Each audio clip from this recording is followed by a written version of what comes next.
नमस्कार दोस्तों, तो स्वागत है आपका। तो देखिए, इस वीडियो में बात करेंगे Indian navy SSC officer recruitment 2026 के बारे में। तो देखिए, इंडियन नेवी में एग्जीक्यूटिव और टेक्निकल के लिए 260 पदों पर वैकेंसीज आई हुई हैं। तो आइए अब इसके बारे में डिटेल से जान लेते हैं। तो देखिए, यहाँ पर जो ऑर्गेनाइजेशन है वो तो इंडियन नेवी है। कोर्स यहाँ पर है short service commission officer, SSC officer जिसको बोलते हैं शॉर्ट में। कोर्स यहाँ पर आपका पहले कोर्स आपको कराया जाएगा जो कि जनवरी 2027 से आपका कोर्स जो है वो स्टार्ट हो जाएगा। टोटल वैकेंसी यहाँ पर जो है 260 है और ये वैकेंसी जो है आगे चल के और बढ़ भी सकती हैं। जॉब लोकेशन इसमें आपको ऑल इंडिया में या फिर जो शिप्स होती हैं वहां पर और जो नेवल के बेसेस हैं वहां पर आपको प्रोवाइड की जाएगी। एप्लीकेशन मोड इसके ऑनलाइन रखे गए हैं। लास्ट डेट अप्लाई करने की जो है वो है 24 फरवरी 2026। अब देखिए, अब अगर बात करें कि किस ब्रांच के लिए कितनी वैकेंसीज हैं, तो देखिए यहाँ पे मैंने पूरी टेबल बना दी है। तो सबसे पहले जो है एग्जीक्यूटिव ब्रांच आती है। तो उसके अंदर आप देख सकते हैं कि जितनी भी वैकेंसीज हैं वो मेन और वुमेन सभी के लिए हैं। तो एग्जीक्यूटिव ब्रांच में जो जनरल सर्विस है उसके लिए 76 वैकेंसीज हैं। हाइड्रो कार्डर के लिए 8 वैकेंसीज हैं। पायलट के लिए 20 वैकेंसीज हैं। Naval air operations officer NAOO के लिए 18 वैकेंसीज हैं। एयर ट्रैफिक कंट्रोलर ATC के लिए 10 वैकेंसीज हैं। लॉजिस्टिक्स के लिए 25 वैकेंसीज हैं। फिर आती है एजुकेशनल ब्रांच। एजुकेशनल ब्रांच में एजुकेशन के अंदर टोटल 7 वैकेंसीज हैं। ये भी मेन और वुमेन दोनों के लिए हैं। फिर आती है टेक्निकल ब्रांच। टेक्निकल ब्रांच में देखिए, इंजीनियरिंग ब्रांच जो है उसमें 42 वैकेंसीज हैं और ये मेन और वुमेन दोनों के लिए हैं। इलेक्ट्रिकल ब्रांच जो है इसमें 38 वैकेंसीज हैं, ये भी मेन और वुमेन दोनों के लिए है। लेकिन जो सबमरीन टेक इंजीनियरिंग है इसमें 8 वैकेंसीज हैं और ये केवल मेन के लिए है। इसी तरह से सबमरीन टेक इलेक्ट्रिकल में भी 8 वैकेंसीज हैं और ये भी केवल मेन के लिए है। इस तरह से टोटल वैकेंसीज आपकी हो जाएंगी 260। और देखिए, मैंने आपको पहले बताया ये वैकेंसीज आगे चल के और बढ़ भी सकती हैं क्योंकि ऑफिशियल नोटिफिकेशन में यही लिखा हुआ है।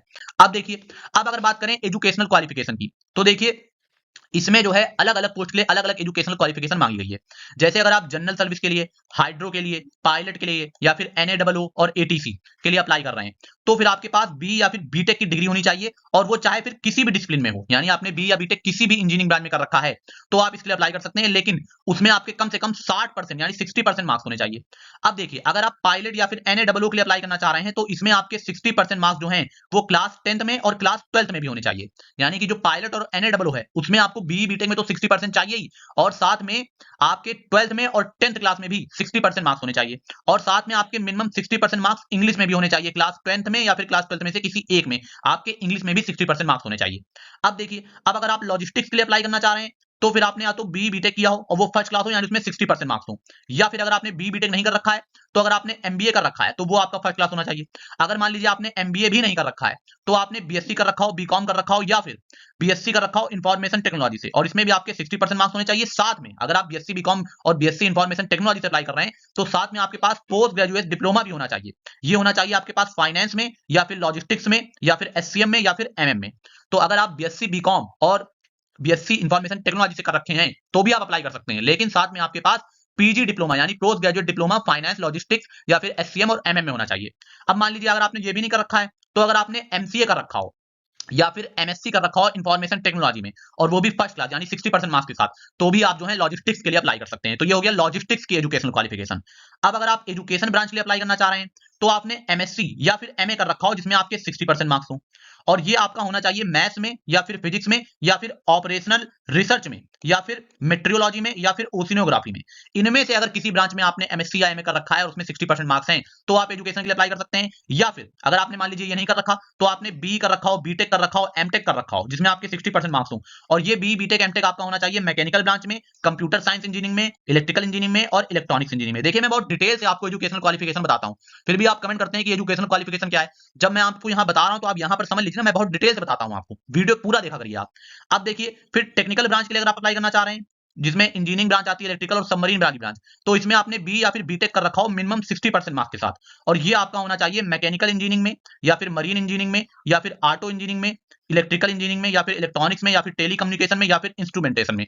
अगर आपने इन सब में से किसी भी ब्रांच में बीटेक या बी कर रखा है तो आप टेक्निकल ब्रांच इंजीनियरिंग, इलेक्ट्रिकल और सबमरीन के लिए अप्लाई कर पाएंगे। तो देखिए, बहुत डिटेल से मैंने आपको एजुकेशनल क्वालिफिकेशन हर ब्रांच की बता दी है। अब देखिए, अब अगर बात करें एज लिमिट की, तो देखिए आपको जो मैं एज लिमिट बता रहा हूं इसमें जो डेट दी है उनके बीच में अगर आपका जन्म हुआ है तो आप इसके लिए अप्लाई कर पाएंगे। जैसे कि आप जनरल सर्विस के लिए, हाइड्रो के लिए, टेक इंजीनियरिंग इलेक्ट्रिकल के लिए या फिर सबमरीन के लिए अप्लाई करना चाह रहे हैं तो आपका जो जन्म है यानी आप जो बॉर्न हुए हैं वो 2 जनवरी 2002 और 1 जुलाई 2007 के बीच में आपका जन्म हुआ होना चाहिए। अगर आप पायलट और NAOO के लिए अप्लाई करना चाह रहे हैं तो आप 2 जनवरी 2003 और 1 जनवरी 2008 के बीच में आपका जन्म हुआ होना चाहिए। अगर आप ATC और एजुकेशन ब्रांच के लिए अप्लाई करना चाह रहे हैं तो आपका जन्म जो है वो 2 जनवरी 2002 से 1 जनवरी 6 के बीच में हुआ होना चाहिए। अगर आप लॉजिस्टिक्स के लिए अप्लाई करना चाह रहे हैं तो आपका जन्म जो है वो 2 जनवरी 2002 से 1 जून 2007 के बीच में हुआ होना चाहिए। तो देखिए हर पोस्ट के लिए अलग-अलग यहाँ पर एज लिमिट है, तो मैंने आपको सब डिटेल से बता दिया है। अब अगर बात करें इंपॉर्टेंट डेट्स की, तो देखिए इसका जो नोटिफिकेशन है वो तो जनवरी में आ गया है। अप्लाई ऑनलाइन लेकिन इसके लिए जो है वो 24 जनवरी से शुरू होगा। तो देखिए आपको कितने पहले से ही डिटेल बता दी जाती है। तो इसलिए अगर आप चाहते हैं कि आपको इसी तरह की डिटेल मिलती रहे तो आप जो है हमारे चैनल को सब्सक्राइब जरूर कर लिया करिए। तो 24 जनवरी से आप इसके लिए अप्लाई कर पाएंगे और 24 फरवरी तक आप इसके लिए अप्लाई कर सकते हैं। और इंटरव्यू की डेट जो है वो आपको बाद में बताई जाएगी, लेकिन आप मान के चलिए कि मई जून 2026 में आपका एसएसबी इंटरव्यू जो है वो यहाँ पर होगा। अब देखिए इसमें जो आपका अप्लाई ऑनलाइन की लिंक है वो हम आपको वीडियो डिस्क्रिप्शन में दे देंगे, लेकिन वो 24 जनवरी से एक्टिवेट होगी। अब देखिए इसमें देखिए जब आपका ये जो कोर्स है पूरा हो जाएगा तो आप सब लेफ्टिनेंट के तौर पर परमानेंट जो है नेवी में सिलेक्ट हो जाएंगे और फिर आपकी सैलरी जो है वो 56,100 रुपए से लेकर के 1,77,500 रुपए के बीच में रहेगी। इसके अलावा आपको मिलिट्री सर्विस पे 15,500 रुपए पर मंथ ये अलग से मिलेगा आपको। तो आपकी जो ग्रास वैल्यू होगी, मतलब जब आप स्टार्टिंग में ज्वाइन करेंगे लेफ्टिनेंट के तौर पर नेवी को, तो आपको 1,25,000 रुपए पर मंथ यहाँ पर मिला करेगा। इसके अलावा आपको DA, HRA, transport allowances, technical flying, submarine allowances ये भी आपको जो है मिला करेंगे। तो ये हो गया आपका सैलरी और बेनिफिट्स के बारे में। अब अगर बात करें इसके सिलेक्शन प्रोसेस की, तो देखिए यहाँ पर कोई एग्जाम नहीं होना है आपका। जो आपकी डिग्री में मार्क्स होंगे और आपकी जो पर्सनालिटी होगी उनके आधार पर ही आपको सिलेक्ट किया जाएगा। तो सबसे पहले देखिए आपका शॉर्ट लिस्टिंग होगी, जिसमें नेवी के पास ये राइट है कि वो एप्लीकेशन को नॉर्मलाइज मार्क के आधार पर आपकी जो क्वालिफाइंग डिग्री में आपने मार्क्स लाए उसके आधार पर आपको शॉर्ट लिस्ट किया जाएगा। फिर जो कैंडिडेट शॉर्ट लिस्ट होंगे उनको उनके मेल पर या फिर जो भी आप अप्लाई ऑनलाइन के समय जो भी अपनी मेल आईडी डालेंगे या नंबर डालेंगे उस पर आपको एसएमएस आ जाएगा कि आप सिलेक्ट हुए कि नहीं। अगर आप सिलेक्ट होंगे तो आपको मैसेज आ जाएगा और आपको जो है 5 डे के एसएसबी इंटरव्यू के लिए बुलाया जाएगा। 5 दिन चलता है एसएसबी का इंटरव्यू, जिसमें आपका इंटेलिजेंस, साइकोलॉजी, जीटीओ और पर्सनल इंटरव्यू लिया जाएगा। फिर उसके बाद अगर आप इंटरव्यू भी पास कर लेते हैं तो आपका एक मेडिकल एग्जाम होगा, जिसमें आपका स्ट्रिक्ट मेडिकल चेकअप किया जाएगा क्योंकि आप नेवी ज्वाइन कर रहे हैं।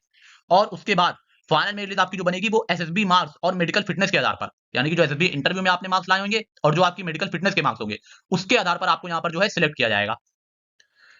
अब देखिए अप्लाई कैसे करेंगे, तो अप्लाई ऑनलाइन का लिंक हम आपको वीडियो के डिस्क्रिप्शन में प्रोवाइड कर दे रहे हैं और ये सारे स्टेप लिखे हैं, इनको अगर फॉलो करेंगे तो आपको अप्लाई करने में कोई दिक्कत नहीं आएगी। और देखिए यहाँ पर किसी भी कैटेगरी से हो कोई भी फीस जो है वो नहीं रखी गई है, तो ये बिल्कुल फ्री है, तो आप जाकर के इसलिए अप्लाई कर सकते हैं, लेकिन 24 जनवरी से इसकी लिंक एक्टिव होगी। तो बहुत बहुत धन्यवाद आपका। अब देखिए बहुत मेहनत लगती है इस तरह की वीडियो लेके आने में, तो आपसे रिक्वेस्ट है कि वीडियो को लाइक करें, इस जानकारी को अपने दोस्तों के साथ भी साझा करिए और चैनल को सब्सक्राइब जरूर कर लिया करिए। बहुत बहुत धन्यवाद आपका।